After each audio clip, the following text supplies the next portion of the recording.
Well, hello, and welcome once again to my channel. This is not a rant rave review. No, this is a discussion of what makes a good adaptation. And we're going to be looking at the three Kenneth Branagh Hercule Poirot movies to discuss this because they each have a fatal flaw. Well, they have more than one fatal flaw, but yeah. In theory, Murder on the Orient Express, Death on the Nile, and, coming soon, A Haunting in Venice are based on books by Agatha Christie starring Hercule Poirot. And I had been kind of contemplating doing a review of Murder on the Orient Express and comparing the 2019 version to the 1970s version to the book. The book is the best one, by the way. Just read the book.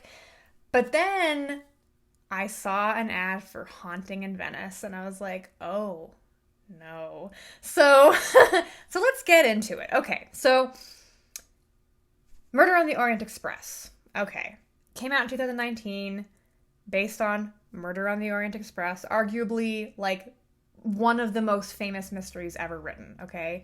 For a reason, and I will not spoil the ending because my sister actually doesn't know the ending, and I was like, oh, even though it's the most famous mystery ever, it's so good, you guys. Just read the book.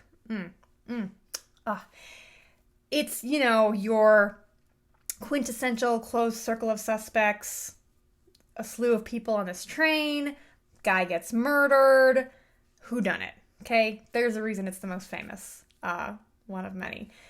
And in the book, basically, Poirot is there. He figures out that the guy who got murdered was a murderer. This is not really a spoiler. This is you learn it in the first third of the book. The guy who gets killed on the Orient Express was a freaking scumbag. Totally had it coming, okay? It's based loosely on the Lindbergh baby kidnapping case. And so the guy who got killed on the Orient Express totally had it coming. Scumbag.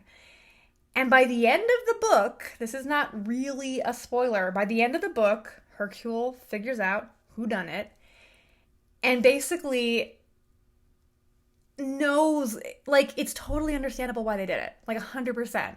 And in the book, he's basically because, there's obviously, there's a guy who helps run the train, and there's, a doctor, and they're the ones who really have the say-so of, what are we going to tell the authorities? And he's like, okay, there's two options. And he gives the first option, which is basically what the murderer had set up a bunch of clues to make them think happened. And he's like, this is what happened. That maybe, keep this in mind. And then here's, what actually happened. What do you think we should tell the authorities? And everyone's like, we should tell them, the first one. Because everyone knows that, the guy had it coming. And again, vigilante justice, blah, blah, blah. Okay. In the book, that is straight up what happens. Hercule's I'm not on the job. I'm not on the clock. Here you go. And it's and they all lived happily ever after. The end. In the movie, they change things. They change a lot of things. And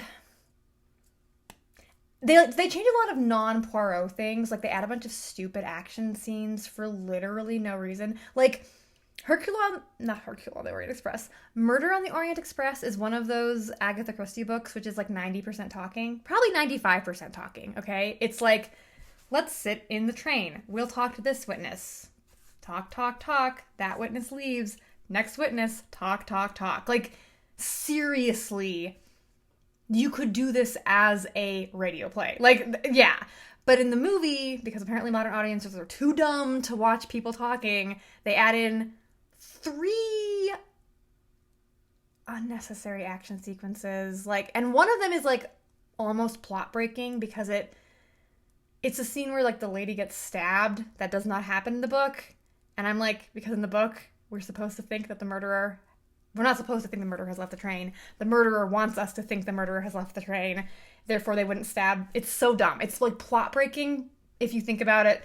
Clearly, the people who wrote the 2019 film didn't think about it. Okay. So yeah, they change that. They add stupid action sequences that don't need to be there.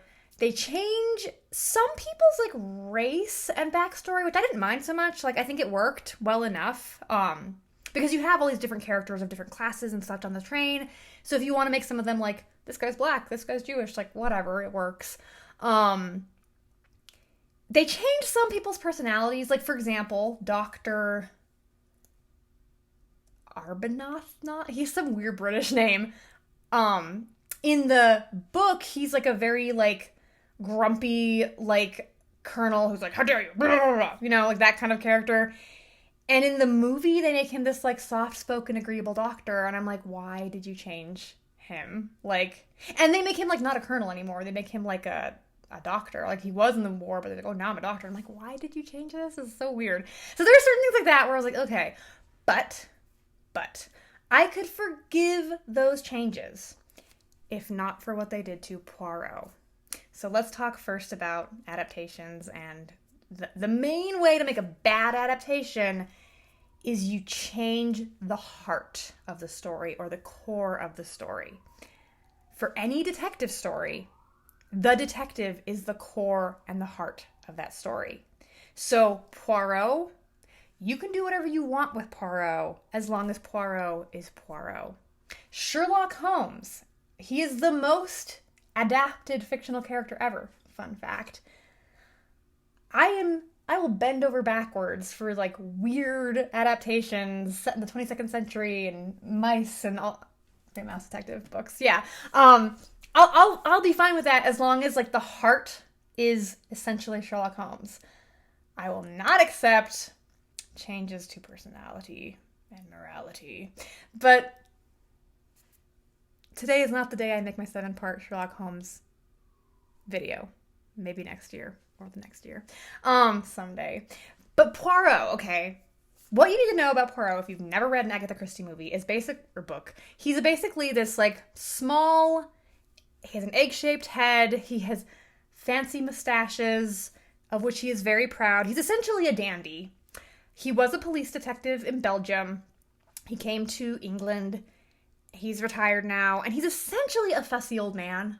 Like, he wears, like, patent leather shoes, even though he should wear, like, you know, boots in the country. He likes things nice. He likes order and method. I can't speak with a Belgian accent, but he likes order and method. And he uses his little gray cells. Okay, these are his, like, you know how Holmes is, like, elementary, etc.? This is this guy's shtick. Order and method, little gray cells, okay? So Kenneth Branagh, and this is him, not just the director, because I read an interview with him. He's like, oh, I wanted to like downplay his dandiness and upplay his like OCD. And I'm like, he's not OCD. Like, order and method do not translate into like kichiri kachiri, everything has to be just so, I'm gonna measure my friggin' eggs. Like, so weird. I was just like, no, he likes things to be a certain way. That doesn't translate into like, oh, you have to straighten your tie or I can't focus. Like, I hate that there's like a scene where that happens. And I was like, no, he's not OCD. Like, stop. Also, well, no, I'll talk about his mustaches in the second movie. Yeah. But yeah, so they made him like weirdly OCD, which is, again, I'm like, I could forgive that. Although I do not like the pathologizing of normal behavior that like modern remakes of older things do. Similar with Sherlock Holmes, everyone's like, Sherlock Holmes is autistic. Sherlock Holmes is like manic depressive. Sherlock Holmes is a high-functioning sociopath. And I'm like, no, Sherlock Holmes is just a dude, okay? Like, stop. Like, he's just like, you know, personality isn't the same as like, yeah. It's just like, maybe I'll take manic depressive because he does like to like get in the dumps and plays violin sad and take not opium, whatever. But either way, I'm like, stop pathologizing these people. Like, so yeah, I'm like, he's not OCD. He's just, he likes things to be away. He's a fussy little old man. And then, okay, so that, I'm like, okay, but maybe I'll forgive your OCD-ness. But then, like, when they're interrogating people on the train, in the book, it's basically like Sherlock Holmes and the doctor and the guy who works for the train company, and they interview a witness, and one of them, not Hercule, but somebody else will be like, that guy did it. He totally did it. I know he did it. And Hercule Poirot was like, chill. And then they bring in the next witness, and they're like, "Oh, that she did it. It was totally her. It was her." And then Hercule Poirot was like, "Chill." Like, he's very level-headed and like calm, almost to an absurd degree. Like, there are certain stories where I'm like, I just read Triangle at Rhodes, and he was like, I was like, you probably should have like prevented some of this, but whatever. Yeah. Well, he did kind of prevent it. Okay, nobody got murdered, but somebody almost got... No, someone did get murdered. Anyway, whatever. Anyway, yeah, no, he's not a... Whereas in the movie, the 2019 movie, he's the one yelling like, you did it! You did it because of this! You did it because of that! And I'm like, Hercule Poirot would never. Like, no. Like, and this isn't even a, like, I'm trying to get, like, a rise out of them. It's just, he's just, like, yelling. And I'm like, why are you yelling? Like, it reminds me of in the friggin' third Harry Potter movie where, like, in the book, it's like, Harry Potter, like, Harry, did you put your name in the Goblet of Fire? Dumbledore asked calmly. And the movie, he, like, freaking, like, yells at him and grabs him. And I'm like, what is this? Like, what? Why? Like, do you just think that modern audiences are stupid and they can't understand anything that isn't yelling? Like, strange. Okay. And I can't really forgive that. I'm like, I can forgive the OCD. I can't forgive making him, like, yell at people. I'm like, he would never. Also, he's very polite to ladies. Like, he's a gentleman. But thirdly, and this I cannot forgive, is they have this whole thing during the movie, and I think this might be based on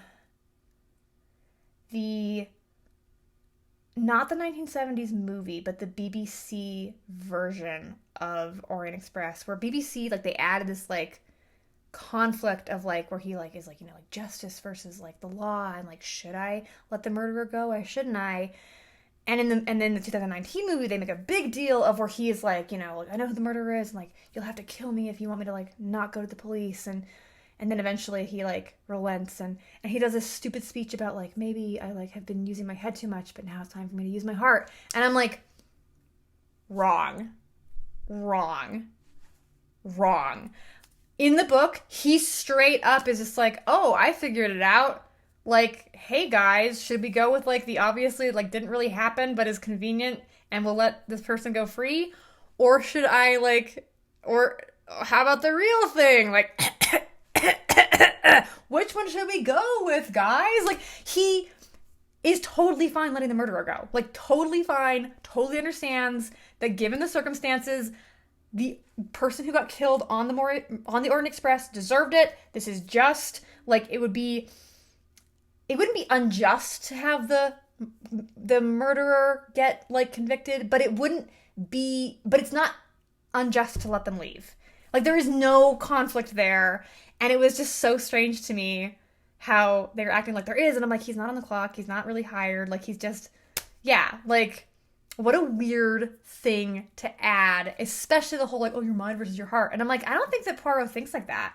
Like, I, like, literally don't think that he sees a difference between these two things. Like, it's just the right thing, full stop. So yeah, I would say Murder on the Orient Express 2019 is, like, a decent adaptation, except that they really get Poirot's motivation and characterization wrong. Like, it's not a terrible adaptation. It's only an okay adaptation. Okay? Like, the plot is fine, but the core of the story, the heart, Poirot, and the whole theme of, like, what should you do about this murder, it like, misses the mark. It was very strange. Okay. But it's not a horrible adaptation. Death on the Nile. Now, I haven't seen Death on the Nile, so I literally can't speak to, like, what actually happens murder-wise, but who the heck cares? Because Poirot. I've read what they've done to my dear Poirot, and it ain't good. So, well, I will talk a little bit about some other things that aren't Poirot. Just some things that irked me. So, like, again, they changed some people's, like, races and sexualities, and I'm like, whatever. Except that, like, they have one character who, in the book, was a mystery writer, and they make her black, and I'm like, cool. And they change her to be a blues singer, and I'm like, really? Okay. Like, I think that says something about the studio making the movie. Like, why can't there be a black romance writer? And if you want to be like, oh, well, it was in the 20s and people wouldn't, I'm like, just say that she doesn't ever show pictures to her publisher. She just sends it in by post. There. Like, you can have your little, like, spiel about, like, racism, but also don't do something that's, like, really stereotypical. Like, what a weird change. Like, that kind of a thing irks me. And what they did to Poirot kind of similarly irks me, where they gave him a tragic backstory where he, like, was in the war and he, like, got a scar on his face and that's why he grows his mustaches.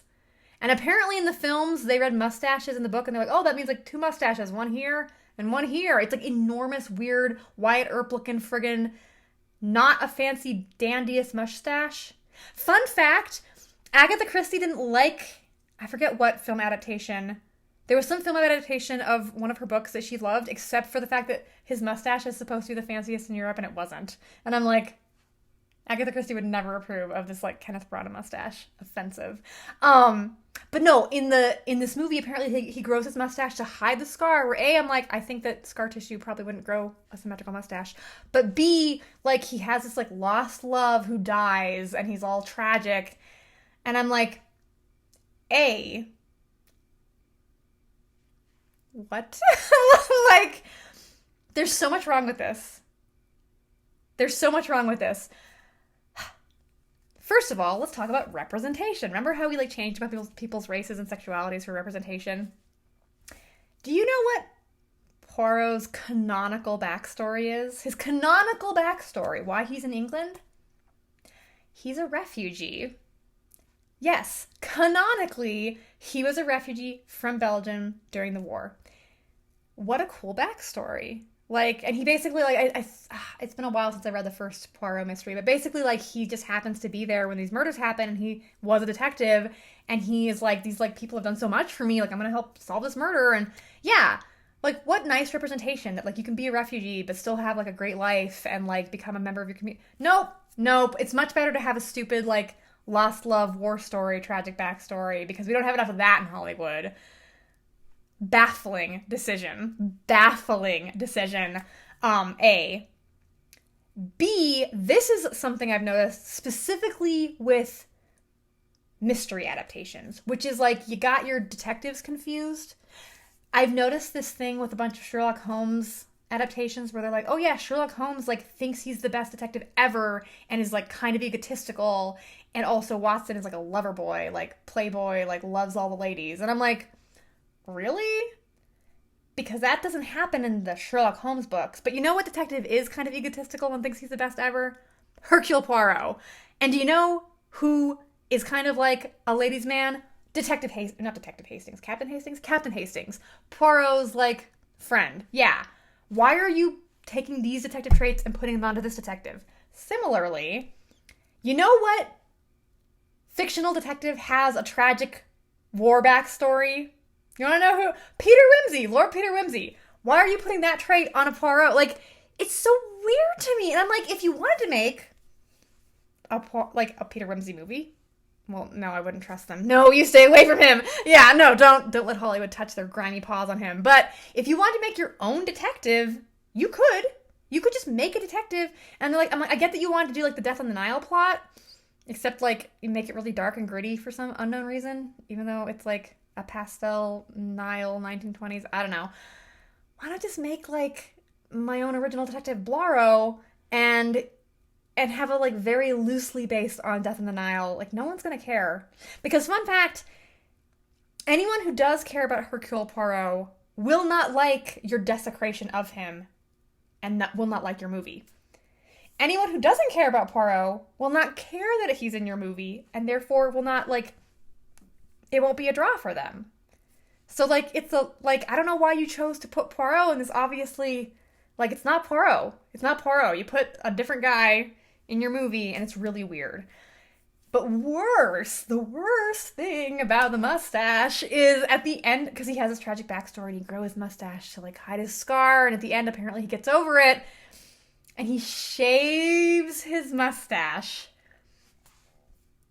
Which, like, somebody on the internet was like, he needs his mustache like Samson needs his hair. And I'm like, yeah, you get it. him shaving his mustache would be like Sherlock Holmes being like a high-functioning sociopath. It's that level of like offensive. Like, you don't love this character.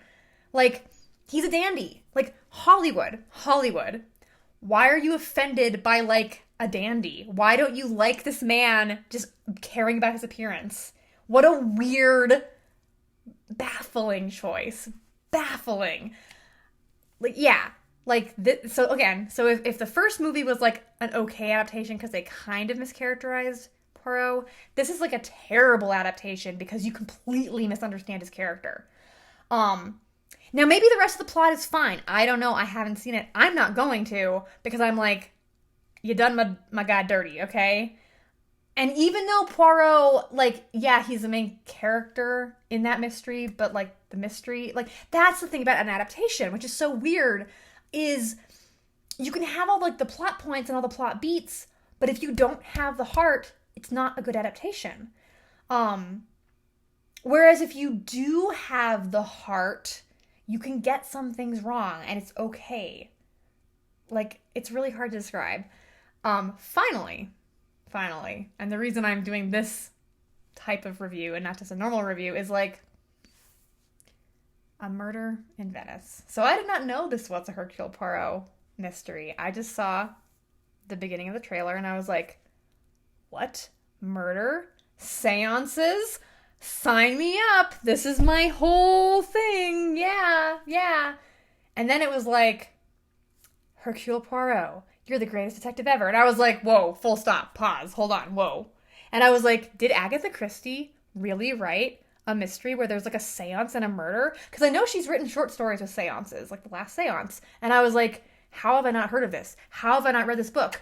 Agatha Christie, did you? No. I literally paused the trailer, looked up. It's based on a Halloween party. Which, if you don't know, it is a Poirot mystery where a girl, like, is at a Halloween party and gets murdered. And it's, like, all the different people in town and, like, you know, who's done it. And it's, of course, it's related to, like, a murder that happened a few years ago. And has nothing to do with seances and nothing to do with haunting and barely anything to do with Halloween. Honestly, like, the murder happens at a Halloween party. The entire rest of the book, I guess there's one scene with, like, kind of like a pagan ritual element, but, like, barely. And so I was like, what is happening here, Hollywood? What is happening here? Based on Halloween party. Is this based on the Halloween party the way that the Vincent Price The Raven is based on The Raven? AKA, there's a raven. There's a chick named Lenore. That's about it. Like, baffling decisions. Okay, so I watched the rest of the trailer. Basically, Ariadne Oliver, who is a canonical writer in the Agatha Christie universe, asks Poirot to help with this fake medium. Okay, that's fine, because she is the one who brings him into the Halloween party murder. And at the seance, there's a murder, and then, like, they're all locked in the same house, and there's ghosts, and Poirot's like, are the dead coming back to, like, punish the living? And it's, like, ridiculous. And I'm like, here's why I hate this to my core. I will go see it. But why I hate it is that plot, seance, murder, locked in a haunted house, sounds like everything I could want out of a mystery and more. Like, 100% my cup of tea. And if it was my own original character, Blaro, who is not Poirot and just made up a detective, I'd be all over it. Or if it was Hercule Poirot, short, small, dandy, egg-shaped head, loves his mustaches, calm, collected, and polite, in that plot, I'd be all over it. Like, I'm okay with you making a completely different setting, a la Sherlock Holmes in the 22nd century. I don't know why I'm using that as an example. I haven't actually seen that show, but, like, that's a thing. Sherlock Holmes in the future, Sherlock Holmes in space, Sherlock Holmes with magic, Sherlock Holmes as a mouse. Like, You can do different settings as long as you have the heart of the story. So if you took the heart, Poirot, real Poirot, and put him in a seance mystery, I would be like, I'm down, sign me up, I'll dress in costume and go to the theater. But the fact that you're like this pale Kenneth Branagh OCD imitation, like, who's been in not that great of a Death on the Nile movie and they utterly destroyed him, or vice versa. Not that great Murder on the Orient Express and they utterly destroyed him in Death on the Nile. I'm like, why should I trust anything you do with this character in Murder in Venice? Like, I might as well treat him like a completely made up character. But I can't, because you're calling him Hercule Poirot.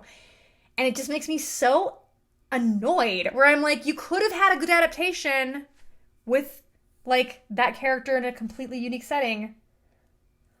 And again, like, I wouldn't say it's based on Halloween Party. Just, you can still use the names and stuff, but it clearly isn't based on Halloween Party, so, like, don't call it that. I mean, maybe they will have a murder that happens similarly. In Halloween Party, the girl gets drowned in, like, a pool of, like, bobbing for apples. Maybe they'll do that. I thoroughly doubt it. But maybe they will. But either way, I'm like, you don't have to adapt the plot exactly the same, as long as you have the core. A good example of this is the Robert Downey Jr. Sherlock Holmes stories, which aren't perfect. They're not a perfect adaptation of Sherlock Holmes, especially what they do with Irene Adler. But they are completely original plots. They take some things from the original stories, like some bits of Moriarty and Sebastian Moran. But the rest is like, we just made up our own plot, but we have Sherlock Holmes and Watson. I mean, most Sherlock Holmes adaptations are like this. There was a really good one I saw. Can't remember it now. But, like, yeah, like, you can make up new stories as long as you have the actual detective. The problem with Haunting in Venice, sorry. You don't have the actual detective. You have this weirdo who's, like, cosplaying as Wyatt Earp / Poirot, and, like, it's weird. And I'm like, Hollywood. And this is, like, all adaptations, is they're like, we're trying to, like, get, like, name recognition. And I'm like, okay, then give people what they want. And they're like, nah, we're going to do our own thing. And I'm like, then why not do your own thing? And they're like, because we want name recognition. And I'm just like, so frustrating. What you don't have to do. I'm like, you can make a new detective, and people, if you make him well, people will love him. Like, oh, I don't know, a new OCD detective like Adrian Monk. Brand new detective. People love him. Benoit Blanc. Columbo. Like, these are all new. Well, Columbo's not new anymore. But, like, they were new detectives. And because the heart was there and people cared, they became, like, famous. Like, Benoit Blanc is in 2 movies and has, like, tons of memes and stuff about him on Tumblr. But yeah, like, if you make a character well and you put your heart into it, you'll have something new that then you can make a series out of. Like, you can launch a new series. But I'm also, like, not with the people who act like, oh, Hollywood's completely out of original ideas and therefore everything's an adaptation and it's bad. And I'm like, no. Hollywood has always adapted old things. Like, good grief, silent movies, half of them were adaptations of books. And then half the new talkies were adaptations of old silent movies. So Hollywood has always done this. It's just that if you want to do it well, like, heart. Don't just, like, phone it in. Yeah, I wish there's so many books that I wish were adapted, or there's so many older movies that, like, I wish would get a remake, a new, like, lick of paint. I'm fine with adaptations as long as they either are faithful to what matters, or it could be like a pastiche, its own take on something. Yeah, you don't have to do it like 1-to-1. Like, that's totally fine. But again, you have to get the heart of the matter. And if you're not going to do the heart of the matter, do your own thing.